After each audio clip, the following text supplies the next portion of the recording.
Vous écoutez Radio Lomé, il est 12h30.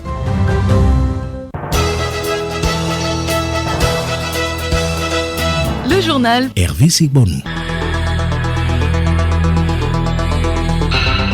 Radio Lomé Midi, vous y êtes, bonsoir. Les titres de l'actualité. Le président du Conseil voyage ce mardi en Russie. Foresozimna Gnassingbé aura un entretien en tête-à-tête avec son homologue Vladimir Poutine.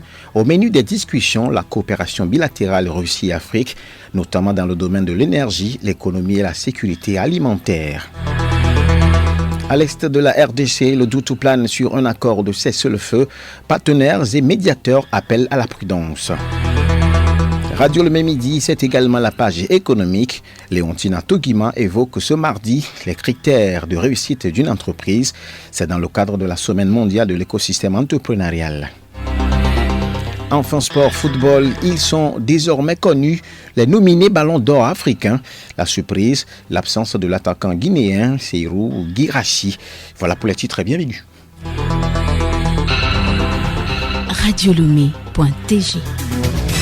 Et oui, le président du Conseil, Foresozimna Gnassingbé, effectue ce mardi une visite en Russie. Ceci à l'invitation de son homologue russe, Vladimir Poutine. Juliette Kamdé. Une visite à l'initiative du président de la Fédération de Russie, son Excellence M. Vladimir Poutine. Elle s'inscrit dans la continuité des consultations menées ces derniers mois avec plusieurs partenaires internationaux en vue de renforcer la coopération multilatérale autour des priorités africaines de paix, de sécurité et de développement. Leur Excellence auront demain 19 novembre au Kremlin un entretien en tête-à-tête consacré au renforcement de la coopération bilatérale, notamment dans les domaines de la diplomatie, de l'économie, du commerce, de l'agriculture, de l'énergie, de la formation et de la sécurité alimentaire. Cette rencontre de haut niveau permettra également aux deux leaders de partager leur vision sur les grands défis internationaux, en particulier la paix et la sécurité régionale, le changement climatique, les objectifs de développement durable. Nous disons merci à Juliette Kamdé. Au pays, le président de l'Assemblée nationale au Tchad. Au pays, le président de l'Assemblée nationale du Tchad, Ali Kolotou Tiami, a rendu hier une visite de courtoisie à son homologue togolais Komi Selom Klassou. Au menu des discussions, les bonnes pratiques parlementaires à Lunoyoué.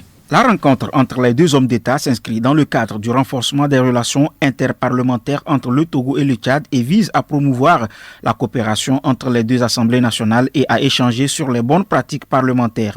Au cours de la visite, le président de l'Assemblée nationale du Tchad a félicité son homologue togolais pour sa brillante élection à la tête de l'institution et lui a souhaité plein succès dans l'accomplissement de sa mission. Les deux personnalités ont également abordé des sujets relatifs à l'Union parlementaire africaine, notamment les perspectives de consolidation de ses actions et de son rayonnement. Cette rencontre traduit donc la volonté partagée de maintenir et de renforcer les liens historiques d'amitié et de coopération déjà établis entre le Togo et le Tchad sous le leadership de leur Excellence Foresozimna Gnassingbé, président du Conseil de la République togolaise, et le maréchal Mahama Idriss Déby, président de la République du Tchad. Merci également à vous, Alou Noyoué. Nous vous retrouvons dans un instant dans la page sportive. Bien avant cela, une délégation gouvernementale togolaise a séjourné à Berlin pour une rencontre interministérielle entre les deux États. But de la visite, Kilim Poyodi, améliorer les liens de coopération entre le Togo et l'Allemagne. Cette rencontre a permis d'évaluer l'état d'avancement de la coopération germano-togolaise et de convenir de nouveaux appuis. À l'issue des travaux, le Togo bénéficie d'un soutien financier de 50,3 millions d'euros. Une enveloppe qui sera consacrée à la coopération technique, la bonne gouvernance et le développement des territoires. Ce renforcement de la coopération s'inscrit dans le cadre de la dynamique du Compact with Africa, une initiative du G20 à laquelle le Togo adhère depuis 2018. La délégation togolaise a été conduite par Begadoué Paneto, secrétaire général du ministère en charge de la planification. Le ministre en charge des relations avec des institutions de la République, Gilbert Bawara, s'est rendu hier, lundi, dans les locaux de Raplicia. Cette étape marque la fin d'une tournée de prise de contact avec les institutions de la République. Paco Johnson, cette démarche vise à mieux découvrir et comprendre le fonctionnement de l'institution. Avoir une appréhension sur les défis et difficultés de l'institution chargée de lutter contre la corruption et les infractions assimilées sont entre autres les objectifs de cette visite. Pour le président du APUSIA, Abaki Belabalo, cette descente du ministre sur le terrain témoigne de l'engagement du gouvernement à œuvrer pour le bon fonctionnement des institutions. Monsieur le ministre, nous saluons votre initiative de prendre attache avec les institutions et surtout avec la APUSIA. Cette visite traduit l'engagement et la détermination du gouvernement sous le leadership éclairé de Monsieur le Président du Conseil à promouvoir la bonne gouvernance, la transparence, la responsabilité et la redevabilité dans la gestion des affaires publiques. Le ministre J.B. Bawara a profité de l'occasion pour exprimer ses gratitudes aux responsables des autres institutions de la République. Je voudrais, au moment où nous sommes en train d'avoir cette rencontre et ces échanges cordiaux, profiter et exprimer également mes remerciements aux autres institutions. Après la formation du gouvernement et surtout les nouvelles fonctions et responsabilités que le président du Conseil a bien voulu me confier, j'ai estimé que la première exigence, c'est une exigence de rendre visite et d'établir des contacts directs avec les différentes institutions, mais c'est aussi une exigence d'immersion, d'imprégnation et de meilleure compréhension de la manière dont ces différentes institutions sont organisées, leurs missions pour être édifiées. Au cours des échanges, une brève présentation sur le rôle et la mission de l'institution a été faite au ministre. La visite a pris fin avec une photo de famille. Dernier sujet sur la nationale. La Caisse nationale de sécurité sociale lance une campagne nationale d'information, de sensibilisation et de souscription des travailleurs non salariés à l'assurance maladie universelle AMU. La campagne a démarré hier à Dapaon. Précision, Joseph Kanda à Top Dapaon.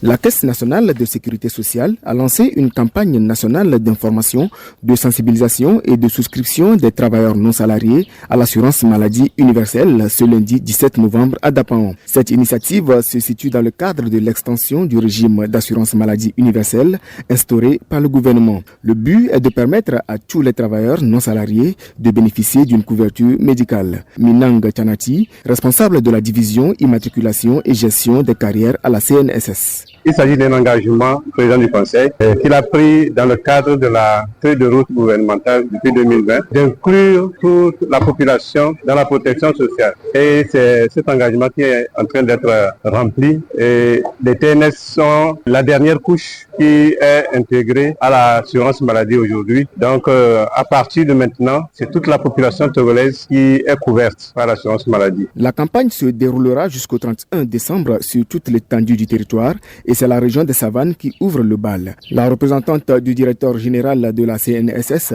Madame Sedo Kwasiwa, a relevé le fait que, bien que les travailleurs non salariés représentent une force vive de l'économie du pays, ils ont été trop longtemps exclus des dispositifs de protection sociale. Les travailleurs non salariés représentent une force vive de notre économie. Ils sont commerçants, artisans, agriculteurs, conducteurs de taxi moto, couturières, vendeuses de marché, acteurs de l'économie informelle. Ils sont les bâtisseurs du quotidien. Et pourtant, bien trop longtemps, ils ont été exclus des dispositifs de protection sociale. La TNS vient réparer cette injustice. De Dapaon, Joseph Kanda à Top pour Radio Lomé.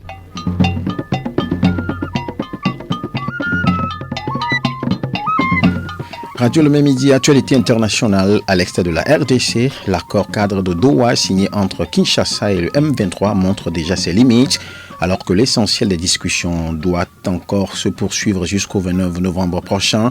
Partenaires et médiateurs appellent à la prudence. Le Qatar, comme les États-Unis, rappellent qu'il ne s'agit que du début du processus et non d'un accord de paix abouti. Enfin, au Moyen-Orient, le Conseil de sécurité de l'ONU a adopté hier la résolution soutenant le plan de paix américain à Gaza. Le texte prévoit le déploiement d'une force internationale pour éviter une surprise des combats.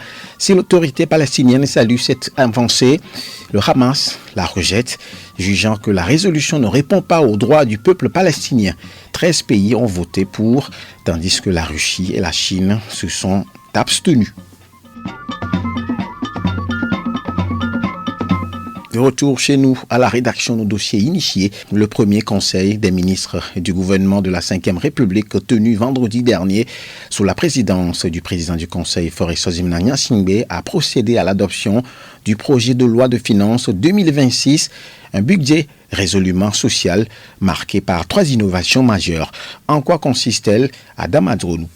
Le projet de loi de finances pour 2026 adopté lors du premier conseil des ministres de la 5e République consacre effectivement une part importante au social. Parmi les mesures phares figure un crédit d'impôt destiné à encourager le recrutement de Togolaises et Togolais à mobilité réduite. Focus particulier sur la mesure relative au crédit d'impôt accordé aux entreprises qui recrutent des personnes à mobilité réduite. Comment cette disposition est-elle perçue par les concernés? Monsieur Tchakou Toufaïlé, secrétaire général du syndicat national des travailleurs en situation de handicap du Togo, Synta Togo. La mesure gouvernementale, projet de la loi de finances ex 2026, prévoit un crédit d'impôt pour favoriser le recrutement des personnes à mobilité réduite, nous laisse apparaître 4 grands avantages que j'ai nommés: la stimulation de l'emploi des personnes handicapées, la responsabilité sociale des entreprises, l'effet économique positif, l'aménagement de l'accessibilité, mais aussi il va falloir avoir conscience des limites ou des risques de l'emploi des personnes handicapées. Je peux dire que à ce niveau, le crédit d'impôt peut encourager les entreprises à embaucher les personnes à mobilité réduite, en réduisant le coût net de leur main-d'œuvre à travers un allègement fiscal. Également, cette mesure pourrait contribuer à l'inclusion sociale et économique des personnes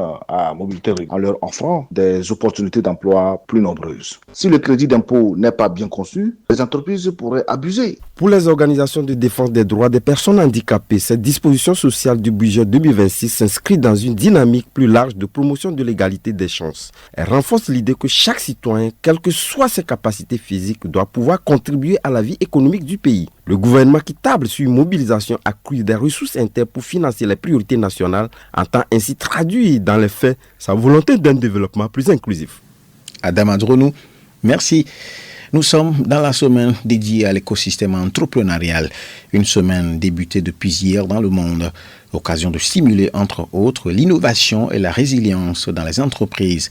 Quels sont les critères de réussite d'une entreprise? C'est le menu de la page économique de ce mardi signé Léontine Atoguiman.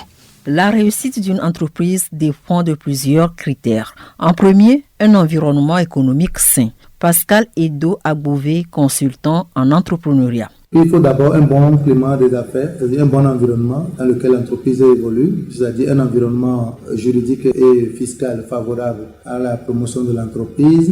Il faudrait que l'entreprise ait une grande capacité pour pouvoir faire face à la concurrence, parce qu'elle n'est pas la seule sur le marché. Il faudrait que le promoteur ait une vision pour pouvoir développer l'entreprise dans le temps, ou bien anticiper les besoins à travers l'innovation. Parce que si vous créez votre entreprise à partir d'un besoin, sachez que les besoins ne sont pas statiques, il peut y avoir évolution dans le temps. Donc si vous n'innovez pas pour proposer des produits qui pourront répondre au fur et à mesure aux besoins de la population, vous ne pourrez pas tenir. Et il faut renforcer les capacités même de l'équipe qui travaille. Au fur et à mesure que l'entreprise évolue, ça demande plus d'efforts de la part de l'équipe qui la dirige. Et cette équipe aussi doit s'inscrire dans une dynamique de renforcement de capacités pour avoir les compétences nécessaires pour mieux piloter l'entreprise. Il faut également garantir une bonne santé financière à l'entreprise pour sa survie. La bonne santé d'une entreprise dépend d'abord de sa capacité de pouvoir se positionner sur le marché pour pouvoir offrir suffisamment de produits, c'est-à-dire que augmenter son chiffre d'affaires.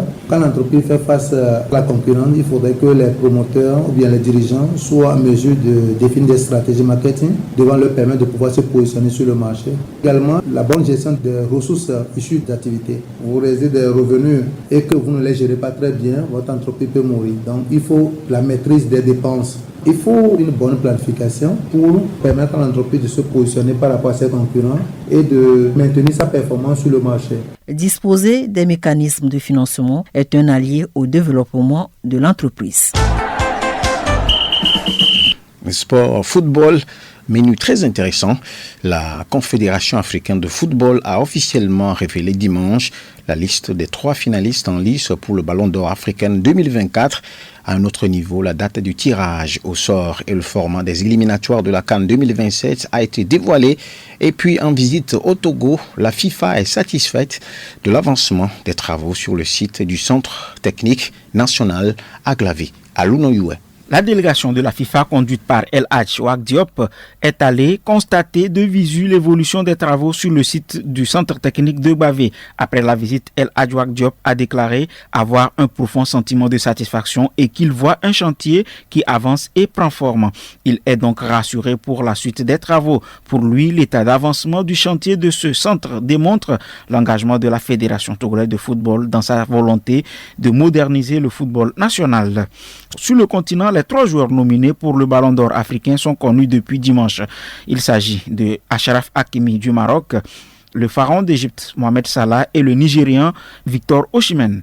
Auteur d'une saison remarquable, le défenseur marocain du Paris Saint-Germain pourrait décrocher un trophée qui échappe à son pays depuis plus de 25 ans. Face à lui, Mohamed Salah, la star de Liverpool, et Victor Osimhen, symbole du renouveau offensif du Nigeria. La grande surprise est l'absence du trio du Guinéen Serhou Guirassy. L'attaquant de Dortmund a fait une saison exceptionnelle avec plus de 40 buts inscrits. Le nom du vainqueur sera connu mercredi lors de la cérémonie des Awards. Et pour finir, la CAF a annoncé que le tirage au sort des éliminatoires de la CAN 2027 aura lieu vendredi 19 décembre prochain à Rabat au Maroc à 18h, temps universel. Ce tirage déterminera la composition des 13 groupes, chacun comprenant 3 ou 4 équipes. Selon le format, les 13 vainqueurs de groupe ainsi que les 3 meilleurs deuxièmes se qualifieront directement pour la phase finale. Ils rejoindront les 3 pays hôtes, le Kenya, la Tanzanie et l'Ouganda. Les autres meilleurs deuxièmes joueront un tour de barrage en match aller et retour pour compléter la liste des équipes qualifiées. Ces éliminatoires qui commencent en mars 2026 lancent officiellement la route vers la CAN 2027. C'était Alouno Youé sur la page sportive. À présent, les résultats de l'auto matinale de ce mardi 18 novembre 2025, tirage numéro 433, les 5 premiers numéros de base 50, suivi de 07, 25, 40 et 52. Les 5 derniers numéros de base 32, suivi de 05, 89, 01 et 16.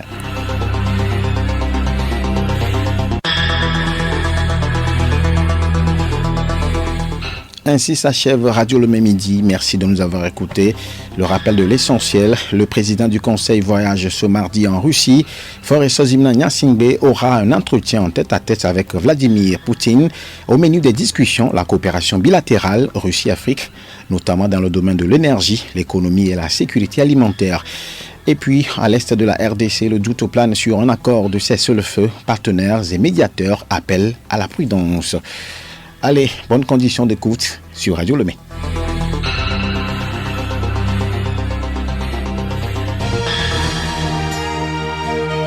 Radio Lomé, boîte postale 434, email radiolomé@radiolomé.tg. radiolomé.tg